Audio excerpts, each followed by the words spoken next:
Bonjour à vous, camarades et citoyens, camarades et citoyennes. Aujourd'hui, on va parler de démocratie directe. Enfin, critique d'une forme de démocratie directe, plutôt. La cyberdémocratie. Alors, la cyberdémocratie, c'est cet argument en faveur de la démocratie directe qui consiste tout simplement à dire que on peut se passer de représentants grâce à une démocratie via Internet, via le numérique, via les réseaux Internet. Voilà, des référendums par Internet, tout ça. On va voir que ça suppose un certain nombre de défauts.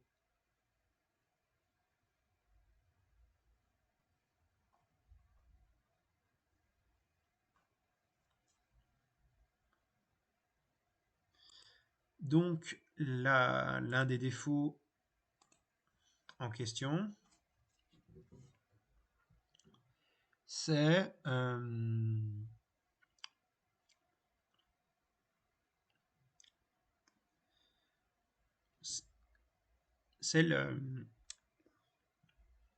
que cette démocratie peut être confisquée par des gens qui maîtrisent très bien l'informatique et qui peuvent truquer le système, en fait. Que cette démocratie puisse être hackée par des pirates informatiques. Donc ça nécessiterait pour fonctionner une bonne sécurité informatique. Autrement dit, on pourrait avoir une oligarchie qui piraterait la démocratie si celle-ci en était à devenir une démocratie électronique, une cyberdémocratie ou une démocratie numérique. Premier point. Deuxième point, cette démocratie, faire reposer sur la démocratie sur la technologie, c'est risquer de faire qu'un système, qu'une organisation sociale reposant sur la technologie tombe en panne en fait. Risquer les dysfonctionnements, le dysfonctionnement de l'organisation collective du politique sur les potentielles défaillances de la technologie. En fait, de considérer qu'on puisse risquer l'organisation de la vie politique sur des coupures de courant qui ne sont pas sur des coupures de courant qui empêcheraient des gens de participer à cette vie démocratique. Hein. Une démocratie directe qui empêche des citoyens de participer à la vie politique. Bon, empêcher les gens de participer. Mettre à l'écart des gens, de la vie politique, ce n'est pas très démocratique en soi déjà. Donc pour des gens qui veulent plus de démocratie, bon, ça se pose là. Hein, sans compter que voilà, il y a des individus qui ont peut-être pas les. Je parle aux personnes des anciennes générations qui ne maîtrisent pas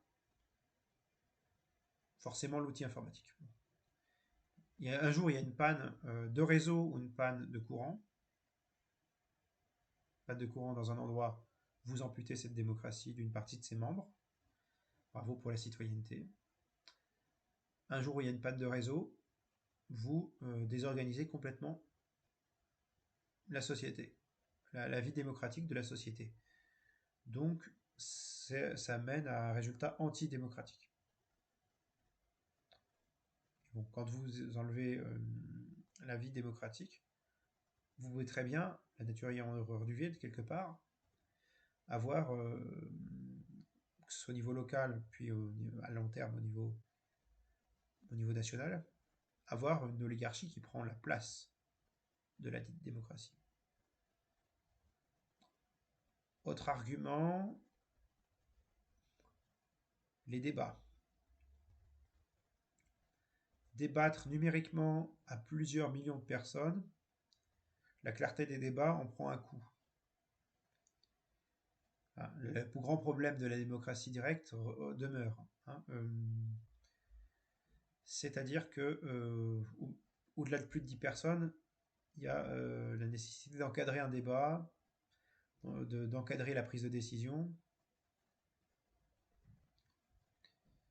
et avoir un débat entre un nombre limité de candidats permet de voir, de choisir entre différents programmes. Hein, voilà. Ce qui n'est pas le, ce qui est de trier en fait. Évidemment, il va y avoir une organisation démocratique en interne des partis politiques. Bon, ça c'est autre chose. Voilà, donc voilà, l'organisation des débats peut s'avérer plus complexe. Hein, bon, ça c'est le problème de la démocratie directe. Et si on compte toute la question des faux comptes, voilà. Donc l'organisation des débats sur Internet, avec de potentiels faux profils, avec bon, voilà, et l'exécution même des décisions collectives, puisque vous avez des machines qui prennent la place des hommes. Et qui est-ce qui va exécuter les lois, les décrets décidés collectivement? Est-ce que la police ou l'armée ou n'importe quel fonctionnaire vont obéir à des machines ou selon leur propre agenda? En l'occurrence, vous pouvez craindre que l'armée ou la police obéissent à des agendas bien humains. Déjà qu'obéir à une machine, voilà. Pour faire fonctionner un tel système, aussi, si vous passez des hommes, c'est pas terrible en fait, si vous vous reposez sur une machine, euh, vous, on peut envisager le scénario dystopique où vous implantez, où chaque individu est relié à une forme d'esprit ruche qui serait la synthèse collective de cette démocratie virtuelle. Il faut mieux avoir un appareil d'État, avec police et armée, ce serait un peu plus humain qu'une machine qui remplacerait ça.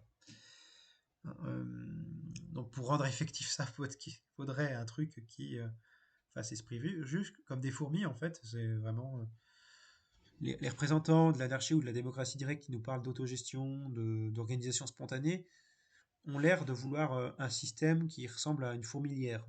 Hein, au nom d'une vision anti-hiérarchie et d'un égalitarisme abstrait qui ne fonctionne pas. L'idée qu'il faudrait fonctionner en réseau comme sur Internet, bon, ça s'apparente pas mal au fonctionnement d'une fourmilière en fait. L'idée qu'on peut appliquer à certains représentants de la démocratie directe.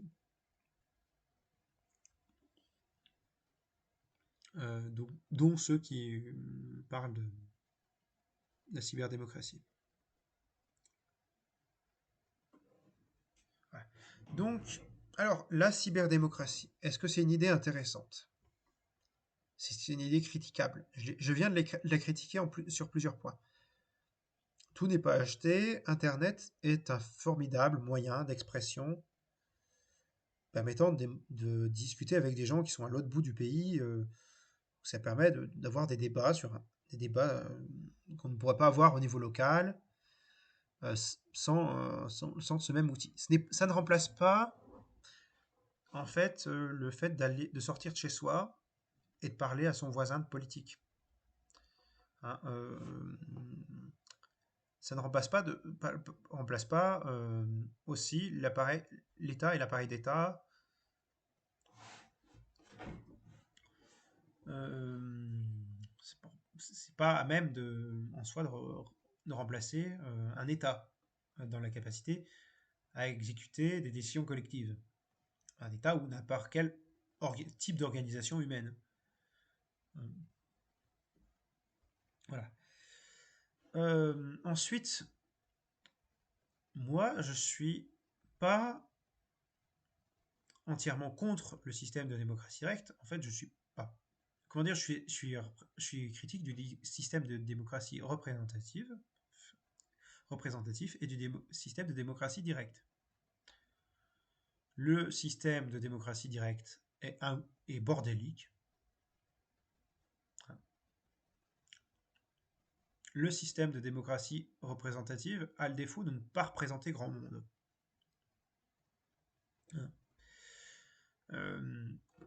Voilà, parce qu'il n'offre pas assez de contrôle aux citoyens. Donc je comprends. Moi, je suis pour une démocratie participative, pour un intermédiaire entre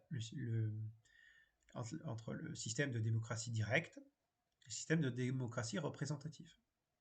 La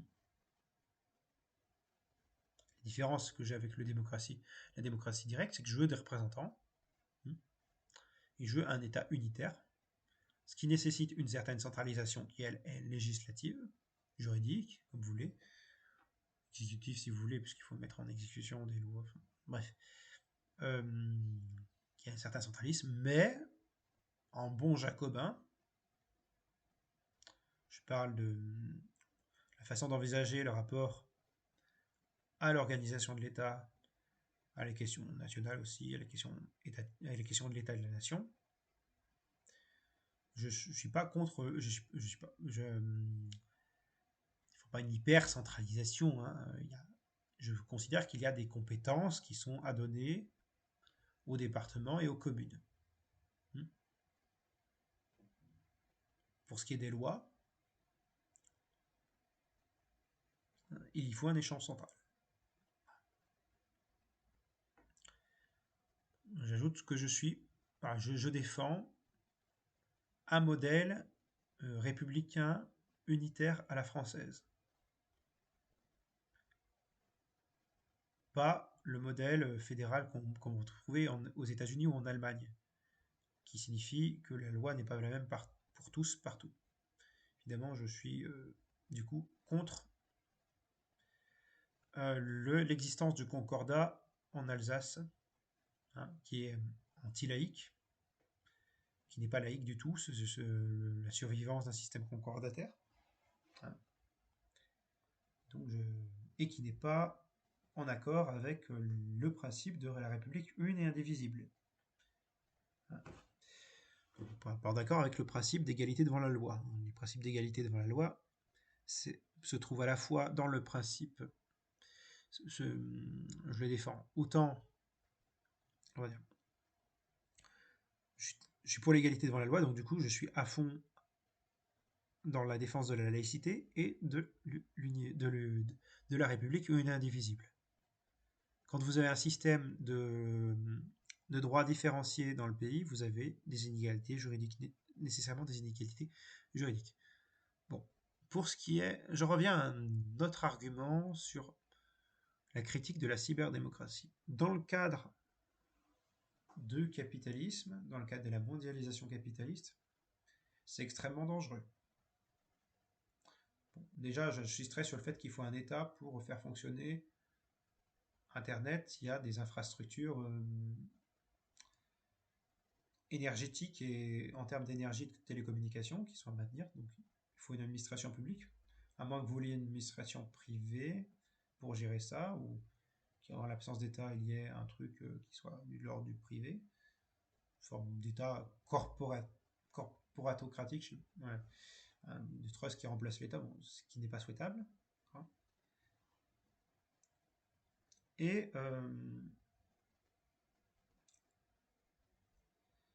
en fait, dans le cadre de la mondialisation capitaliste, vous avez tout le problème du fait qu'Internet est détenu tout ou partie par des gens du privé, comme Google. Hein.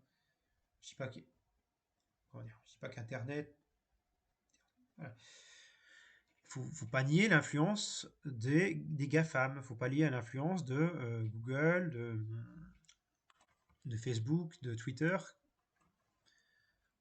sur sur Internet. Et donc du coup, est-ce que vous voulez confier la démocratie, l'exercice démocratique, à des entreprises privées, en fait, pour ceux qui veulent défendre la cyberdémocratie? Est-ce que vous voulez un système anarcho-capitaliste en tant que défenseur de la cyberdémocratie? Ça, je sais que les partisans de la cyberdémocratie, on va les appeler les cyberdémocrates, puisqu'ils sont peut-être démocrates que de façon virtuelle, au final. Est-ce qu'ils veulent donner le pouvoir aux GAFAM?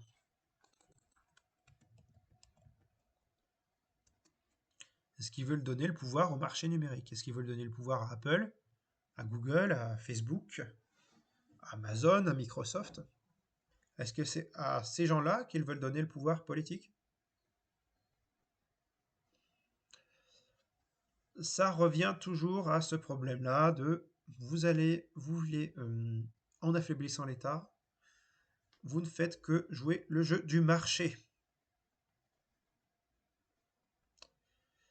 C'est pour ça que, de mon point de vue, je considère que les anarches sont nécessairement des collabos du grand capital. Surtout dans un contexte de mondialisation, l'État et la nation étant souvent très liés politiquement.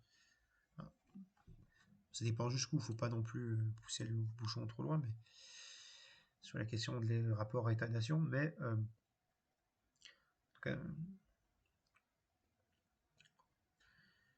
donc en fait, si vous brisez les nations, si vous brisez les États, ce qui va remplacer, et en l'occurrence la centralisation d'États ou les États unitaires, au nom d'un système fédéral ou décentralisé, vous laissez des interstices par lesquels peuvent rentrer les pires éléments de l'économie de marché. Donc bravo pour la démocratie, pour nos cyberdémocrates. Internet est largement influencé, possédé même, par les géants du numérique, par le marché. Alors, il y a des espaces d'expression sur Internet, des espaces de liberté sur Internet, de liberté. Mais, en contrepartie, vous ne pouvez pas nier le contrôle exercé par les entreprises privées sur Internet. Hein, entreprises privées qui ne sont guère nos amis, hein, au passage. Et ceux qui ne veulent plus d'État laisseront la place sur le dit Internet aux entreprises privées. Bon, ceux qui me disent oui, mais il y a mais mis à part l'État, il y a aussi des collectifs d'individus qui s'associeront librement. Combien ils pèsent face aux GAFAM, hein, ces individus, face aux GAFAM qui possèdent du personnel, des ressources. Bon, pas s'attarder. La cyberdémocratie est une impasse. Voilà. Sur ce, camarades et citoyens, prenez soin de vous. Raison, égalité, nous vaincrons.